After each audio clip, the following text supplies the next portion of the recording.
Hello, everybody. How you doing? It's Damon yet again, and this time I'm going to rebook basically what they call was the 25th anniversary, and I think that WWE doesn't know what anniversary means. It means it should have just been on the 25th edition of WrestleMania, which is still a big something. You still can still do the Silver Star. That's fine, but the 25th edition of WrestleMania, it's just that WWE doesn't know what words mean apparently. But then again, that's the same company that says WrestleMania celebration of life is the triumph of the human spirit. It's like, no, it's a wrestling event. It's your big pay-per-view of the year, but don't make it sound like basically it's world shattering. Like that always made me laugh. So the Hall of Fame class, it would Stone Cold would headline it. Ricky Steamboat would be the second headliner. We have Coco Beware, you have the Funks, you have the Von Erichs, Howard Finkel, and there was somebody else I added because it's like it's pretty much perfect. Like there's nothing much I can add. Uh, I would have, oh yeah, I would add Lutez. Lutez will be added as well because he deserved it for everything he did. So that would be my Hall of Fame class. So it's very quickly I put it up.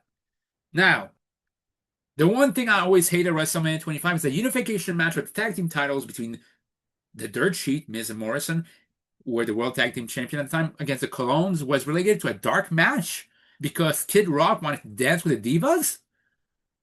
And by the way, it didn't just insult the tag title right match. It insulted the women wrestlers who didn't have entrance. Like I understand not every wrestler would have their entrance, but it's like Melina, all of them entered to Kid Rock's song. It looked ridiculous. It looked like honestly, you made the divas look like they were money grubbing people. Like they were, oh, Kid Cash, you're famous. I like you because not because you're famous. That's how it came across as. Like Melina could have gotten their entrance, Mickey James could have gotten an entrance. Imagine surprise entrant like Molly Ollie all of a sudden get an entrance. You would be interested already there, right? And basically like uh, Jerry Lawler say, "Oh, by the way, there's Molly Ollie. Oh, she's eliminated now." It was a slap in the face to all the women wrestlers there. It's a slap in wrestlers for women wrestler and for tag team wrestlers that night. And saying you don't have time when you have Kid Rock doing that crap is bogus. It's aka you didn't want to give him the time. So tonight you have no excuse. Even today, in today's world, WWE, they still have difficulty with two nights. I can understand you don't want to have 7 hours each night. God, do not do that. But if you don't have time after 4 hours, like put it 4 hours and a half if you have to have sponsors. Half an hour of the whole show being sponsors. That I get. Guys, if there's no seriously, if there's no time for any sponsors on any show, not good. But 30 minutes, okay. More than that, it's like, okay, will let's say you promote, I don't know, a said movie. Will said movie promote your product during the trailers before they show up at the movies? No, then should be a quid pro quo. Anyway, I'm gonna stop rambling now because I'm just going to tangents. The first match of the evening, night one, will be for the unification of the tag team titles. And it wouldn't be a lumberjack match, it'd just be a match with Morrison and Miz against the Colognes. And it would be a longer match, it would be around 18 minutes. Show what all of them can do in the ring and have since Miz and Morrison were gonna split, after Cologne win tag titles. That was fine. The result was the right one. And you got a family, basically blood, two wrestlers related by blood being the first unified tag team champion. That was great. But make something out of this because winning that dark match basically meant that they did nothing with those titles. Anyway, second match will be Money in the Bank 5. Be Punk versus Kane versus Christian versus Mark Henry versus Shelton Benjamin versus Matt Hardy versus William Regal versus Hurricane Helms. That's right, Hurricane Helms. William Regal was the king of the ring that year. I feel like it was be criminal not to put in the WrestleMania card. Hurricane Helms was very over. Matt Hardy as a pseudo heel wasn't working, but I feel like I owe him a WrestleMania spot. Everybody else was already in the WrestleMania Money in the Bank match, and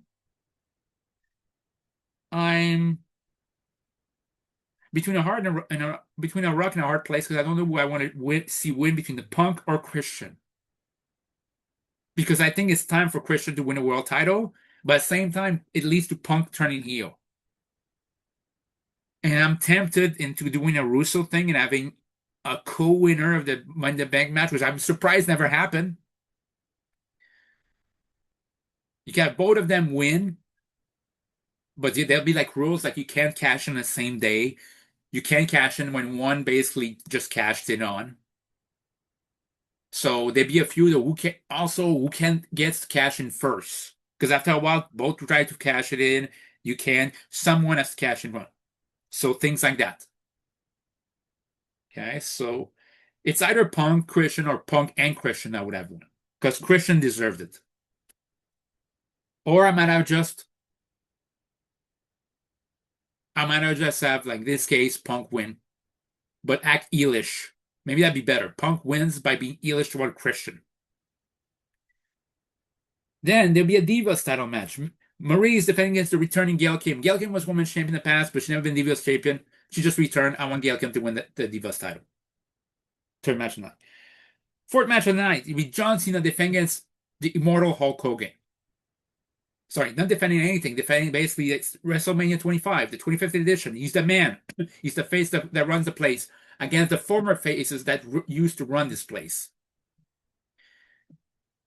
It wouldn't be a match in terms of basically great athletic or technical wizardry, but I feel like it'd be like Rock Hogan-esque, or at least 80% of what he was of Rock Hogan. And I think it'd be good enough at this stage of Hogan's life or Hogan's career.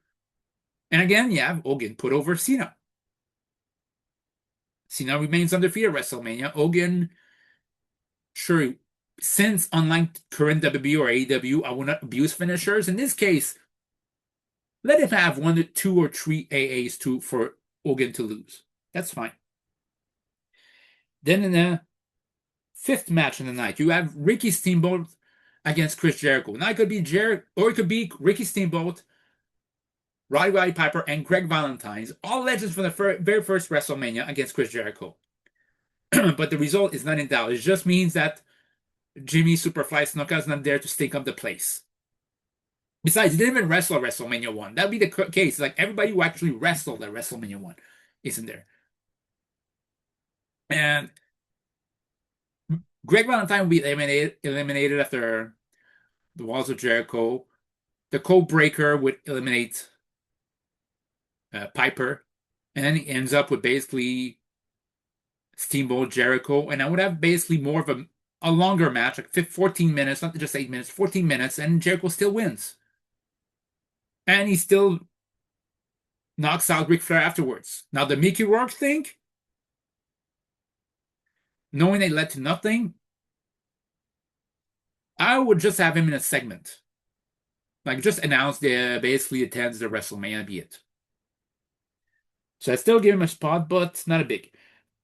In the penultimate match of night one, you have JBL against Rey Mysterio that keeps the same way. I've rated this guy's an Heath Ledger Joker, a better Heath Ledger's Joker's outfit, because this one looked like a mix of, it felt like a Christopher Nolan version of Doink the Clown, rather than actual Christopher Nolan's Heath Ledger's Joker. So I have somebody actually give him a more appropriate Heath Ledger Joker outfit. He still wins the match in very short order. JBL quits. In the main event of night one WrestleMania, Triple H defends the Royal Rumble winner of 2009, Randy Orton. And I always felt like Randy Orton should have won. I mentioned in a past video that Triple H is the king of winning at WrestleMania where he shouldn't have. Just like the queen of that is Charlotte Flair.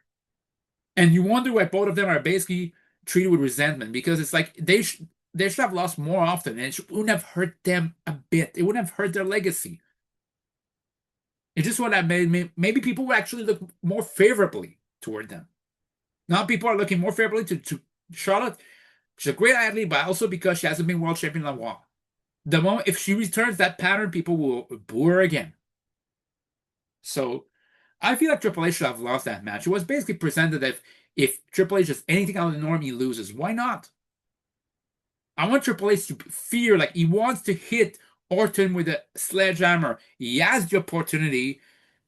Then he hesitates, knowing the stipulation. That's where it leads to Orton give him a low blow, sledgehammer shot, RKO 1, 2, 3. And Randy Orton ends night one of WrestleMania 25 the 25th edition, as the WWE champion.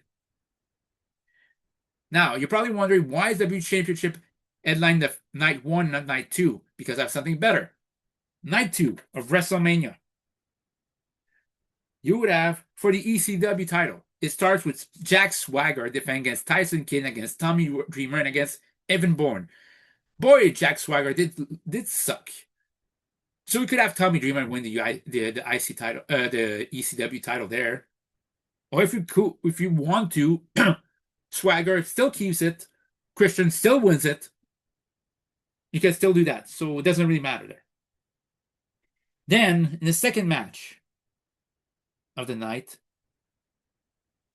I would have Cody Rhodes and Ted DiBiase Jr.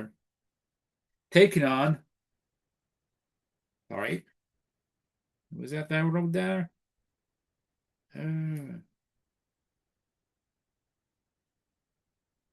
I would have them face Goldust and Mr. Kennedy. And if Goldust doesn't fit, if people feel that maybe we got Goldust, then replace it with Batista. So get Batista and Mr. Kennedy team up with Goldust in the corner against Cody Rhodes and Ted DiBiase Jr. with somebody else in the corner. So Batista returns at WrestleMania, as do Mr. Kennedy, and they win. One way or another, they win. Third match of the night for the United States title. MVP is champion again. He's defending against Kofi Kingston. Kofi wins his first ever singles title at WrestleMania 25. And then 10 years later, he continued that streak. So I'm basically watching trends. I'm watching patterns. And 10 years before he wins the WWE title at WrestleMania, spoiler alert, he wins the US title at WrestleMania 25.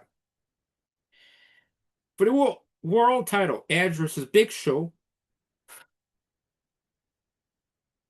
Sorry. You would have Edge versus Big Show versus Jeff Hardy. Jeff Hardy was punished enough by not being part of WrestleMania last year. He was supposed to win the Money in the Bank match. This year, he's been popular enough. He's been on his game.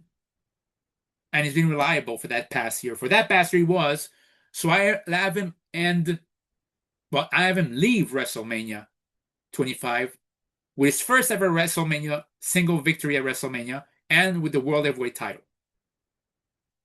So Orton and Jeff Hardy leave WrestleMania the 25th edition of WrestleMania as world champions.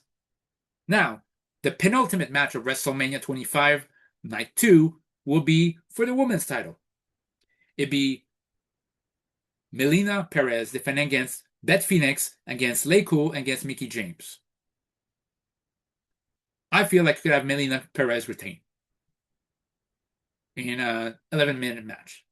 And finally, the main event of night 2 is the match that everybody loved. Is the greatest match, or one of the top 3 WrestleMania match of all time. Why not have Shawn Michaels versus Undertaker to end the card, and have it exactly the same way as real life, bar the nearly botched dive to the outside. Apart from that, same way as before. And Taker wins to end WrestleMania 25, Night 2. So that would be our book WrestleMania Night 2. Let me know what you think in the comments down below. See you guys later. Bye.